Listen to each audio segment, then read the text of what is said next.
your videos probably aren't that great compared to the competition on YouTube. So if there's something that stands out as bad enough to the person watching it that they say something, it's probably pretty bad. Yeah. I mean, because that's the worst part of your already not so great video, most likely. Right. Not trying to be harsh. You can get better. Yeah. And there's a space for small creators on YouTube. But you just got to realize how hard the competition is and be more humble than I have been in the past. Yeah. Well, and I think you also need to figure out what your measuring stick is. Yeah. Is it monetization? Is it a subscriber count? Is it watch hours? Is it an average view duration or a click-through rate? You need to figure out what you're trying to measure by. What are your goals? If you are truly just making videos for the love of making videos that you can watch yourself and enjoy yourself, then do whatever you want. But I think you make a really good point. At the end of the day, even for those things that we know are wrong, and we are like, I know that I need to fix that. But anytime that there's that but there, if that's the thing that's holding me back, wouldn't it be worth just trying to improve it?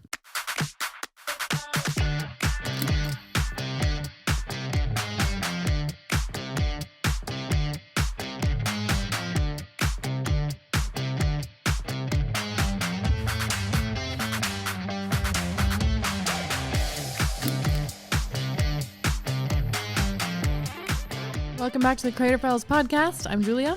And I'm Nathan. Good to see you guys again. We are talking about why 97% of YouTube channels typically fail. And so our definition of fail is just don't ever get monetized.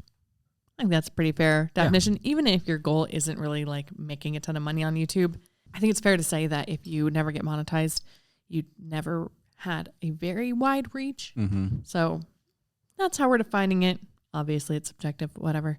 But 97% that never get monetized is quite a lot. Yeah, that's a lot of channels that are unmonetized. But if you think about how many accounts are on YouTube, I believe it's 114 million, somewhere around there. I could totally be wrong on that. But whatever, less than 5% of those channels are monetized.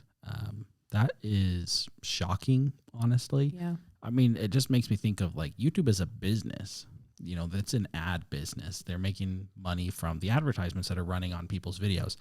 And they do run advertisements on people's channels that aren't monetized, but it feels like they would be way more likely to have more success with their advertising if the creator was also getting a cut, because then the creator would be more motivated to create more content, which would mean more advertising. Right. So I don't know. It feels like YouTube could really capitalize on that number. And what if they got it to 10% of channels got monetized, or 20%? Seems like that would be really beneficial. Yeah, it's a catch-22 for YouTube because they want to grow small creators, and in order to do that, you have to give them some encouragement. Right. Undeniably, most new creators are just not as good as the ones that have been around a long time. People might click on their videos, but they're not going to watch as long. YouTube could, across the board, just kind of assume that.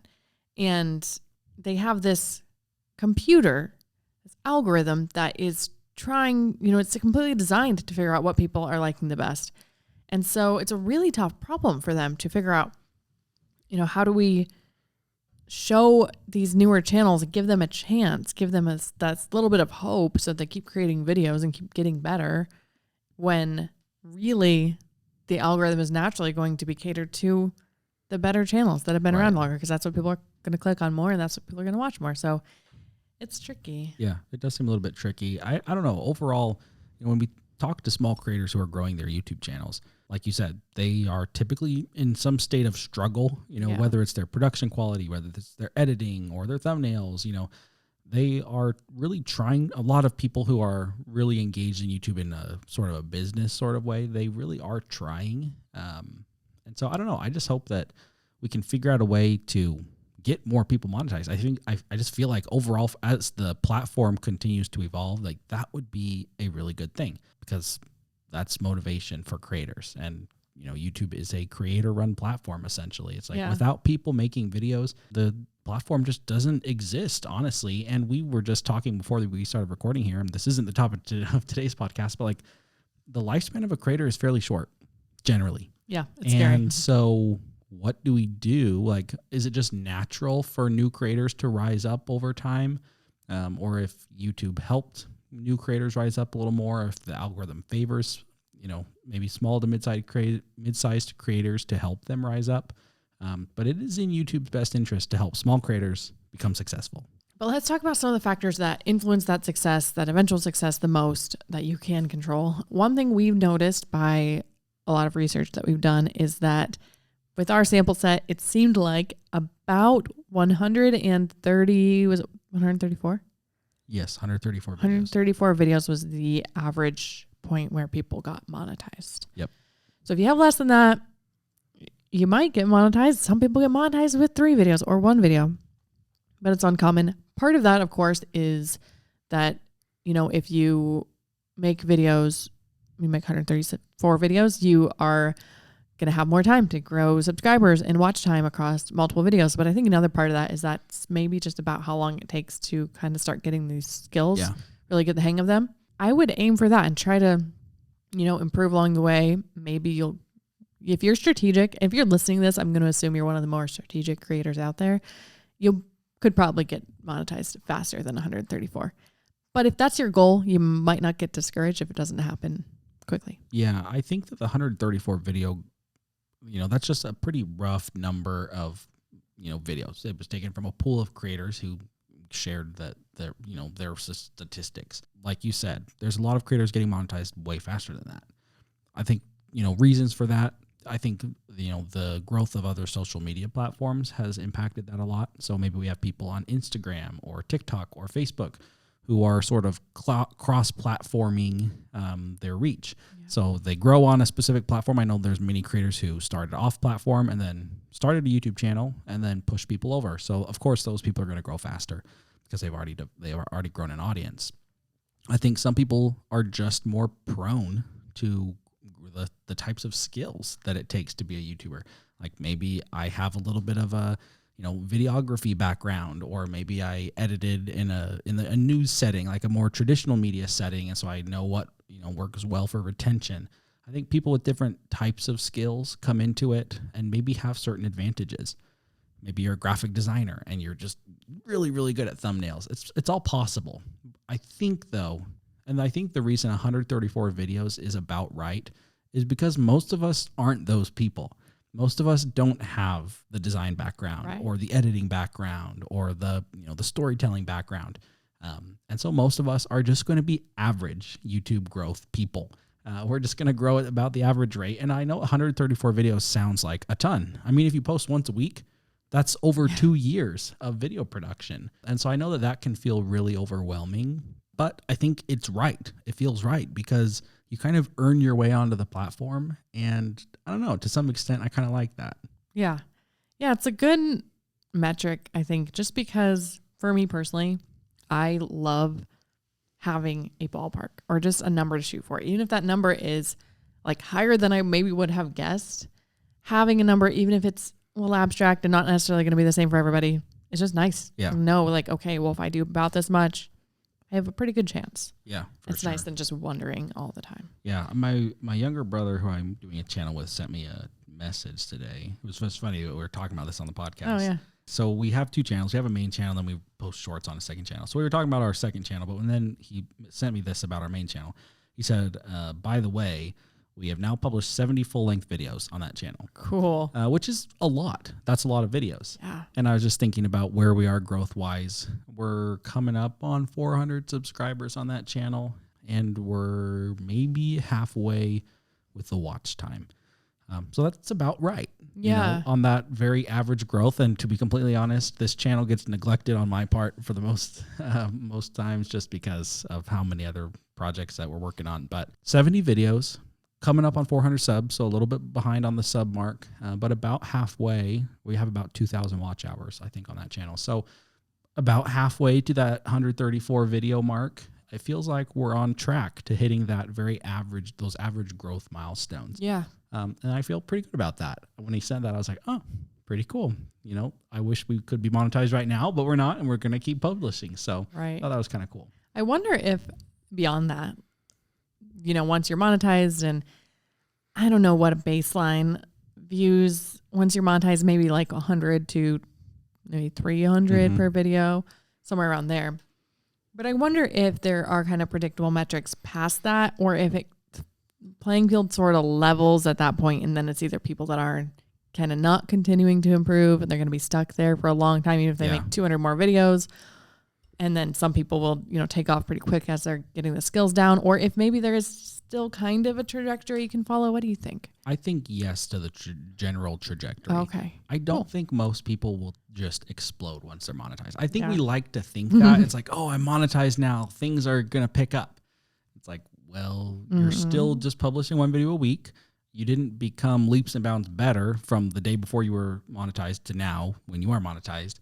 So from the creative standpoint or the production standpoint, you're no different than you were when you were 990 subs versus now 1,000 subs. So Yeah. I think it's just very realistic to think that, the time from 1,000 subs to 10,000 subs, there's probably going to be an average growth trajectory. I would imagine it's going to be faster than your 0 to 1,000. I see that on a lot of channels of people that I talk to who are in that space. They go from the maybe they go to 0 to 1,000. Maybe it does take them a year and a half, 2 years. But then the 1,000 to 2,000 happens faster because maybe they get excited and they double down and they're willing to put in a little bit of extra time and they do a little better with the storytelling and they just are more motivated. Yeah, it's interesting on my channel. It felt like such this slow drudgery. And then I got to 1,000 subscribers and I haven't posted in a while. Like I posted one video, but even before I posted that one video, I got from like 1,000 to like 1,200 without posting any more videos at all. Yeah. Like I was just letting it sit. Yeah. And it's kind of a shame that it's like you're not necessarily rewarded for publishing more, at least not immediately. There's this delay and then there's the exponential growth after you get a little bit of traction.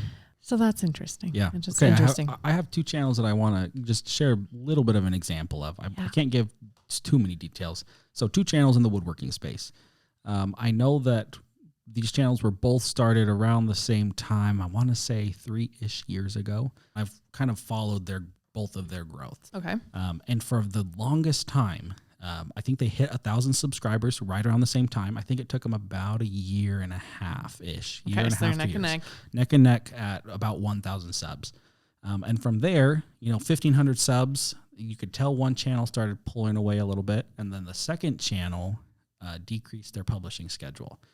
But like you saw, that second channel was still seeing more growth than they saw from 0 to 1,000. And so they were excited about that. So even though they had a decreased publishing schedule, they were now monetized. They were making like $40-$50 a month. And they totally cut back on their videos, but they were still seeing growth. So between that, the 1,000 to 2,000 subs for that second channel, the first channel exploded. They kept up their publishing schedule. And they found a thread of video topics that worked incredibly well, many of which are now getting 50,000 views on a video, 100,000 views, 200,000 views.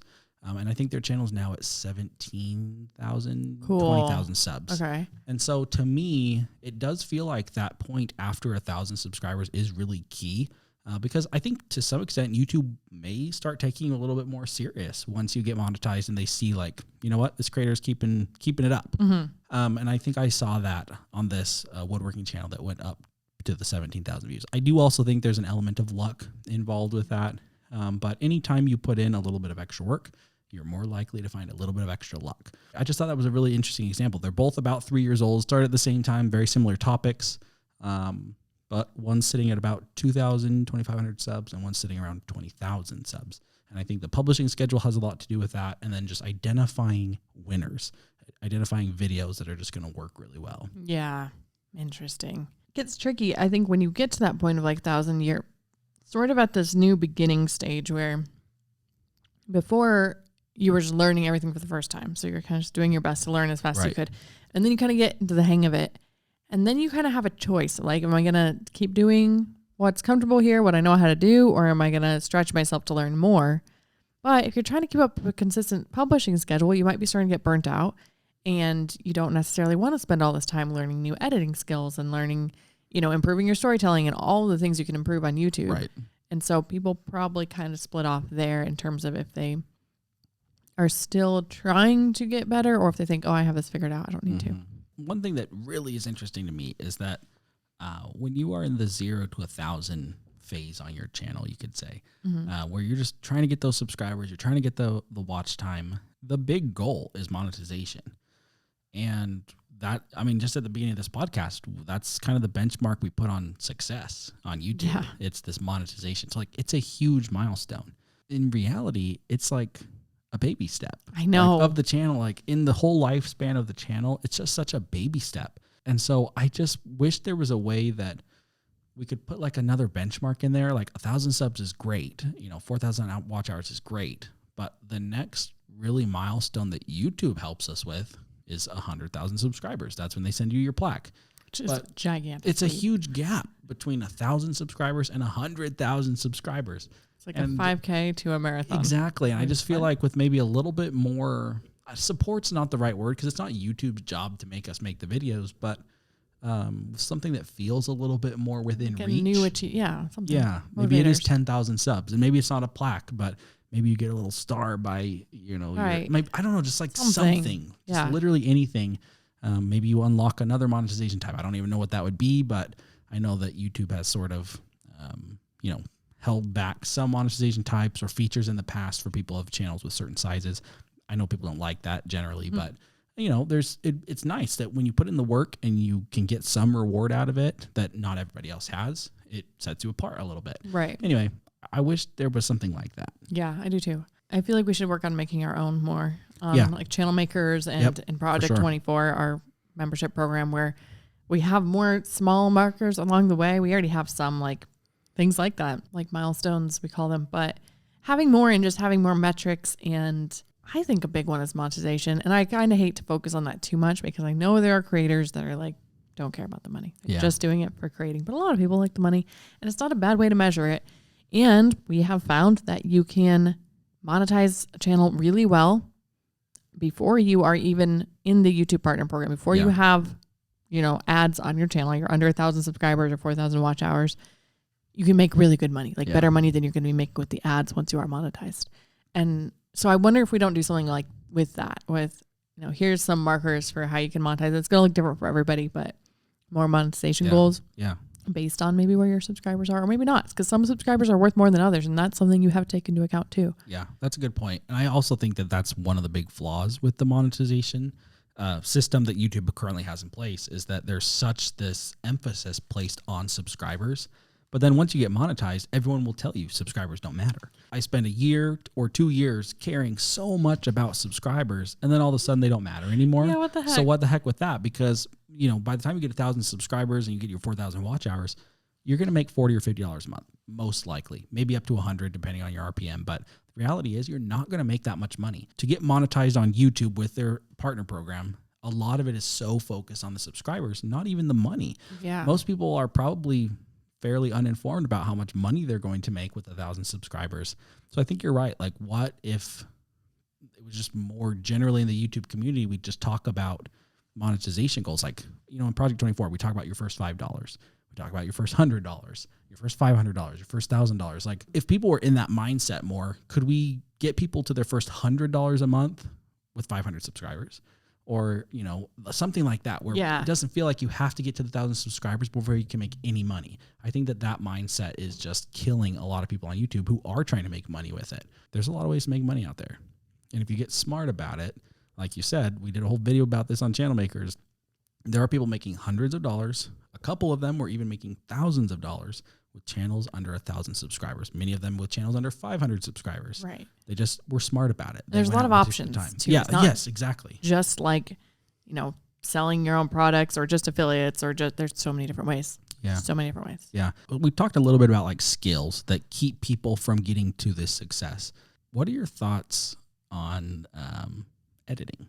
Like, from an editing perspective, when people are struggling to become successful, say on YouTube, what do you think are like some of the biggest things holding people back? Mm-hmm. Good question. I think pacing is very important, more than for beginners, more than fancy edits, because you're not gonna probably have the fancy edits unless you have an editing background. But pacing is very important. If you have good pacing, I think you can get away without having great edits. At least not super polished edits. Another thing about like channel direction, which I think is interesting, is there's less competition for videos that are edited very well. So when you see those, like, they're usually doing well. You hardly ever see a very highly edited video that is just flopping. Like, the people that put in that extra work, granted, they probably also have a lot of the other skills figured out by that point, but it's going to help. So there's less competition on the high edit side of things, but also it's kind of sad because it feels like for almost all the other skills, it's like, okay, you get better on camera, it's like almost done. Like you could always Right. keep improving, but you don't have to spend extra time then to be better on, like, I don't know, maybe you have a 5-minute warming up exercise, but it's Right. not like all this extra time. Whereas editing is, you get good at editing, and the better you get, kind of the more time it takes. Yeah. Of course you can get faster, and that's one way of being better. But like if you want to do fancy edits, that's never going to be fast. Right. Just takes time. Yeah. And so do you want to commit to your channel, like costing that much time? You could outsource it eventually. And if your channel's making enough money, then you could afford to do that. You'd have less creative control, but Right. I wouldn't really mind That's a that tough personally. one. Maybe first focus on the skills that have like more of that lasting benefit without the added time, and then focus on the editing. Mm-hmm. What do you think? Mm-hmm. No, I totally agree. I hadn't even really thought of it that way, but it's so true. Those types of skills where it's almost like you can achieve it and then sort of be done, but it's just kind of ongoing part of the process. Yeah. Probably is better to focus. Other than like getting better on camera, what are some other things you think that kind of fall into that category? Like storytelling. Yeah, it's getting there. It's kind of, because you're just like, when you're planning a video or thinking about a video, like you're automatically going to come up with whatever idea you have, you're already going to craft it better. Mm-hmm. So it's like once you start thinking about telling stories on YouTube, all of a sudden, every time you put an idea in front of yourself, you're framing it in a way that's just more interesting than you were thinking about it before. So I would argue that maybe that's one of those skills that, I don't know, it's like you put on a pair of like storytelling glasses. Like once they're on, you've got it. Yes. Maybe it's like storytelling LASIK where you just can't take them off. I don't know. That'd be great. From a production standpoint, I feel like there are sort of these plateaus that you can kind of land on. So like maybe you start off with your, phone camera and then a simple lav mic, or maybe no lav mic. That's like a plateau, right? That's like level 1 baby step. But then you could level up. Maybe you get a camera, just a little bit fancier camera, but now you have an SD card to worry about. Now you have your microphone. Right. But it's like, but once you get there, you're kind of set. Like once you have your setup kind of dialed, you probably shouldn't be changing it every time you're filming. You should probably say something fairly consistent. So that feels like one of those other things where once you've leveled up a little bit, you can kind of stay there for a while and be good enough almost until you're ready to level up again. But again, that's why I kind of think about like these plateaus rather than you're kind of always just improving with your setup. You should sort of like try to make an improvement, leave it for a while. Yeah. Rather than just iterating over and over again. Yeah, I completely agree. So let's talk about things that really hold you back. Okay.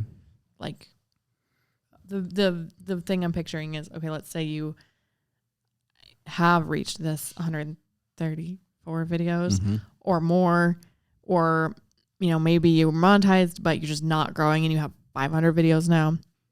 Like, what is most likely to be wrong at that point if you are kind of under the average metrics? Yeah. What do you think? Well, we talked about this in another episode. I don't remember which one. Time and energy. I think that those two things, I know those aren't like total like skill focused things, but I think about when the things that are holding me back, it's time or energy.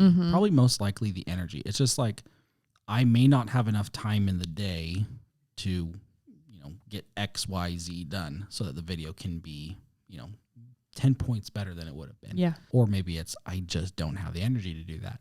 And I think that that's probably something that a lot of creators run into because most creators are doing this on the side. And anything you do on the side does not take priority.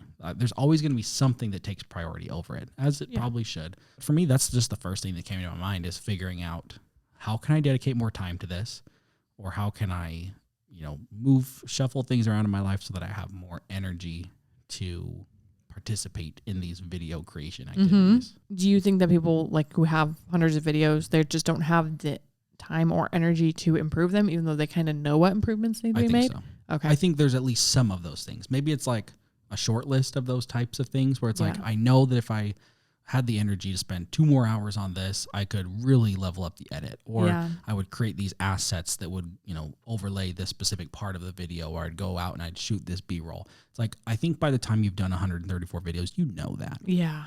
Especially if you're paying any attention at all. Exactly. If you're looking at other channels. Exactly. I noticed this with thumbnails a lot. People think they have a good thumbnail. And I'm thinking like, just put it up on the home screen. They have tools for this where you can put it'll like simulate YouTube home screen and it'll put your thumbnail up so you can see what it looks like next to them. Does it stand out? Right. Does it disappear? Do you have 15 different words on your thumbnail? Does the competition that's doing well have 15 words on their thumbnail? Maybe you could tweak that. But it's like people aren't paying attention, or they're just too close to it. I think that's another big one aside from time and energy, is just being too close to it to see. Totally. Like maybe you're too close to your personality to see. We were talking about this before we turned on the cameras, is we were talking about like the difference between being genuine and being ourselves versus like high energy, because you do need to add a little energy for the camera. And I was speculating that maybe people keep saying, oh, just be yourself, you know? But I was speculating that maybe people think we're more ourselves when we are being more energetic, because we seem more relaxed, and maybe we seem tense when we're just like chill, you know? Maybe we seem like we're afraid of the camera when really we're just kind of tired. Right. I could be wrong on that. Who knows? But that's the point, is who knows? If you are too close to it, if you're staring at your thumbnail on a big screen all day, you can't tell that it's got too much going on, so it's not going to stand out on the tiny little home screen. And if you're too close to your own personality and on camera presence and outlines, you understand what the video is about, but then your delivery is kind of convoluted. And I think just being too close is a problem. So if you can really like take a step back, and I think a good way to do that is to look at videos after the fact. Maybe you publish right away still, and you just look at it, you know, rewatch your old videos after and say, how could I have made this better? Getting some distance from it. Or even you outline a video and then you don't film it for a couple days. You revisit the outline, or you revisit the edit a couple days in. You don't want to like let that turn into procrastination. Right. But if something's not working, who cares if you miss a publishing day? You have to figure out why you have 200, 300 videos and it's not working. Yeah. And getting further from it, stepping back, looking at the competition. Is you're similar to the successful competition, or is it coming short in some ways? When you're working on something creative, which if you're a solo YouTuber, whether you like to think it or not, like it is a creative piece of work that you're putting together, right? Whether it's an information style video or just purely exciting, entertaining type video, it's art. And it's art that you are creating. And I would imagine, I'm not much of a painter or a drawer or anything like that, but those people, I just can imagine in my mind, they get very attached to what they're doing. Yeah. And they come to love what they're doing, and you know, they're up very close to their canvas, like in the details, getting all these little things perfect. But when you step back, you're not really sure how someone else would perceive it. And I think that that's really important. For my personal channel, my brother and I make videos, and there will be weeks where my brother will publish and he'll send me a video for review, and I won't have even heard what the video's about yet. And I almost think that that's valuable. I think that our communication should be better, but there is value to that because I'm so far removed from whatever video topic it is that he's making.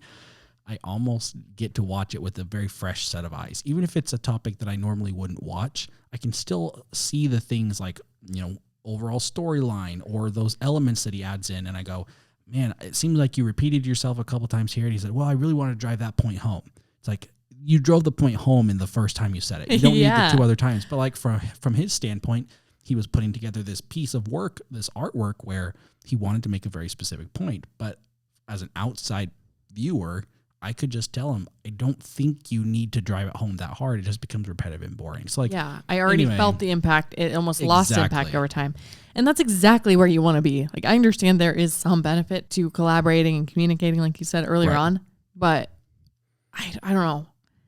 That is so helpful to actually be coming at it from the same place that the regular viewer is coming at it. You don't know what the video is about before you see the thumbnail and the title. And you don't have context, just like the viewer doesn't have any context. It's huge. Yeah. Even if you sometimes communicate and collaborate more, just at least every once in a while, just to kind of get a fresh perspective.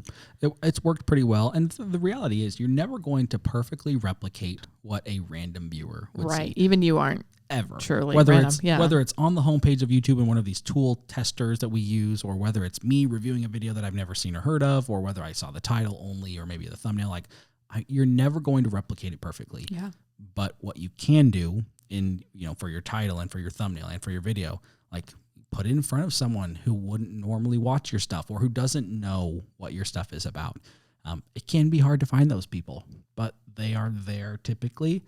So it might be a little bit uncomfortable to ask them, and maybe they're not even super comfortable giving you the feedback. I think that's the hardest part, is some people might be willing to say, oh yeah, I'll watch your video, but then they don't offer you the feedback that you really need. They're like, oh, it was good. You did a great job. It's like, okay, I know you're not the right one. Right. Or they don't want to discourage you. So Right. they tell you one little thing. And how much do you tell somebody to fix it once? I don't know. Another thing I've noticed is people thinking like, oh, well, I didn't like that, but I thought that's how you intended it. You know, you liked it like that. Like, well, no, I want a video to do well. I want people to like it. Right. But typically what I'll do when I'm reviewing a video, or if I send one of my videos to my brother, we will just make a list of items that we noticed. So it's like the storyline, it felt a little drawn out here. The pacing didn't feel right. You lost the plot. I think some visuals could be added here. You misspelled this word. Like, we just write on an entire list. yeah. And then we sort of have this understanding between ourselves that we know that we have limited time. And so we sort of like order them in level of importance to us. But at the end of the day, leave it up to whoever's editing the video to say, I have this much time. I'm going to take the things that I think are most valuable as far as feedback goes, and I'm going to change them. And so it's not a perfect system, but we just write everything out and say, if you have 3 hours to go finish editing, knock out as many of these as possible. That's pretty cool. That's a good way to do it. It just works pretty well. You know, we're not getting million view videos, but it feels like the right step. Yeah, that's awesome. What else do you think holds people back? Anything? Everything? Too much I mean, I guess if you're at 136 videos and you're not monetized yet, I still wouldn't consider you held back, honestly. I don't know. I just feel like it's a good metric to judge by. Like, it's a lot of videos. But if you're at like 150, but you have like 800 subs and 3,500 hours of watch time, you're probably doing something right. So other things that are holding people back at that point, I don't know. I don't know. I don't know if there's really any one thing that comes to mind. It's just, to me, I feel like repetition is key. So if you have 150 videos, you're doing the repetition. And it's like, be a little bit critical of yourself to the point where you can say, you know what, this needs some improvement. I think what you said earlier about stepping back, watching your video after it's published, sometimes it's a little bit of a slap in the face. You know, you post a 10 out of 10 video and the retention's terrible and the click-through's terrible. But sometimes that's the awakening that you need to realize, you know what, I shouldn't have added that element to the thumbnail, or I should have changed the pacing here. I saw the drop-offs. Like, that type of stuff is really helpful. So I think use the failures to try and make improvements. Every time you post a video, don't try and overhaul everything. Just identify something to try and improve on. Right. I did that with my last video. I asked Cody to watch it and tell me what's the one thing that would make the biggest difference when you work on. And he said more B-roll. Yeah. And I am aware of that, but I was being lazy. And I don't know if I'm aware that it's the one thing. I was probably hoping that there would be some other one thing, because I hate trying to go get more B-roll. It's an added step that doesn't fit neatly into a little time block. And but I'm trying to like not overthink it, because it's really hard when you're trying to improve to like overthink and maybe change things that don't need to be changed. But okay, that's one thing that I can just decide to try to improve on the next video and keep going like that until maybe my outside opinions start telling me something other than B-roll. Right. I feel like also at the end of the day, like, if you have a channel that you've tried to craft to be exactly what you want it to be, and maybe you've looked at other people's channels in your niche and you really think that you're doing, you know, pretty close to what they're doing, maybe ask someone, say, look at this video that I did and look at this video that this other creator did. Tell me what's different between the two. Like, what stands out as something that just is wildly black and white different? It feels like that would be a pretty good way to benchmark. Like, a lot of the videos that I'll do, I'll take, you know, some creative thoughts from some other creator and say, oh, they did this video this way. I want to do a version of that. And so I'll do kind of my own version or take on it. And so if you're doing that at all, which I would recommend you do, I think it's a great strategy. If you do that at all, you have a video to compare to. You can look at your finished product and their finished product, and you can say, what did I really like about that video that made me want to do it myself? And how well did I carry that out? I think that's such a good idea, because that would really give the person reviewing it a starting point. So just feeling mean, like, well, your personality is boring or something. They can say, that guy had more energy, you know?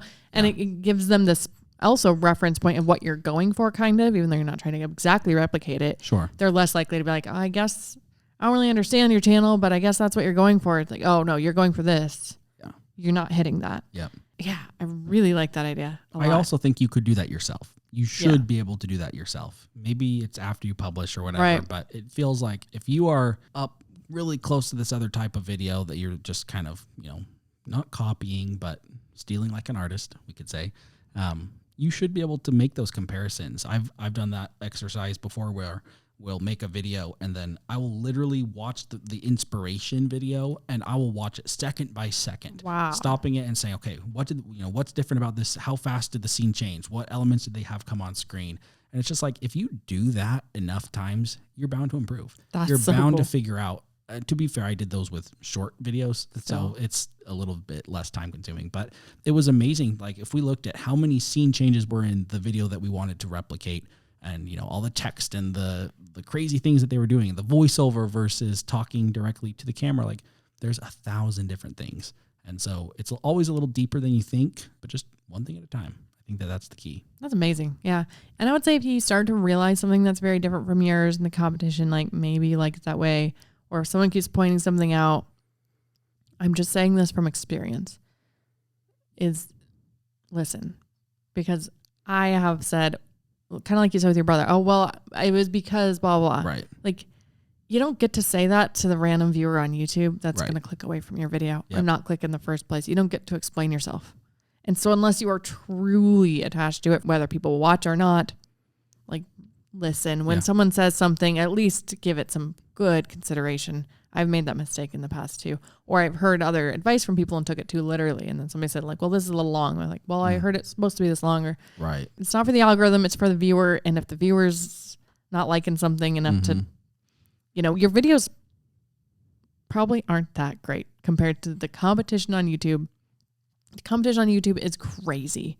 So if there's something that stands out as bad enough to the person watching it that they say something, it's probably pretty bad. Yeah. I mean, because that's the worst part of your already not so great video, most likely. Right. Not trying to be harsh. You can get better. Yeah. And there's a space for small creators on YouTube. But like, you just got to realize how hard the competition is and be more humble than I have been in the past. Yeah. Well, and I think you also need to figure out what your measuring stick is. Yeah. Is it monetization? Is it a subscriber count? Is it watch hours? Is it, an average view duration or a click-through rate? You need to figure out what you're trying to measure by. Like, what are your goals?